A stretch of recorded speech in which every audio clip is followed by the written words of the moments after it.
அப்பப்பா என்ன டயர்டு.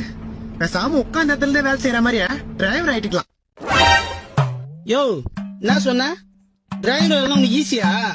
ஒரே இடத்துல உட்காந்து வண்டி ஓட்டி பாரு, ரெண்டு நிமிடம்.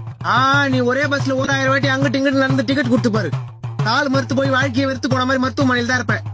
அப்ப ஏன் வேற லோகம் கும்பிடுறதா? என்னன்னா கையில ஒரு வெளி வச்சு கால் ஒரு ஆயிட்டா எத்தனை பஸ் போகுது? பஸ் மாட்டு சாணி மாதிரி மூஞ்ச வச்சுங்கிற. பஸ் முன்னாடி பார்த்து ஓட்டு. நான் பஸ் முன்னாடி பார்த்து ஓட்டினாதான் பின்னாடி நீ சேஃப்டியா வர முடியும். உன் வேலையை விட என் வேலைதான் பெருசு. பெரிய பிளைட் ஓட்டுற பைலட் நினைப்பு. இவரு வேலைதான் பெருசு. நாங்களாம் ஒரே இடத்துல உட்காந்து முட்டிட்டு இருக்கிறோம். ஆண்டிப்பட்ட ஒண்ணு கொடுப்பா. கொடுக்க முடியும் உட்கார. டிரைவர் தான் கெத்துன்னு பேசுகிறேன். அப்ப கண்டக்டர் சொல்றியா? ஆமாயா, கண்டக்டர் வேலையை விட டிரைவர் வேலை தான் கெத்து.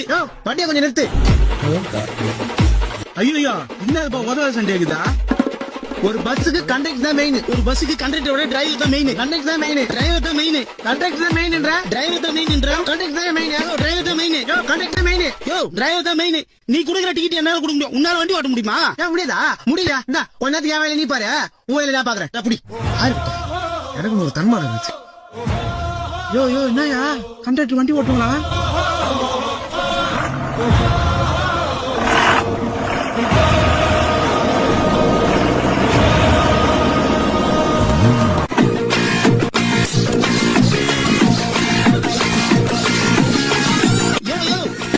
பஸ் ஓட்ட தெரிஞ்சு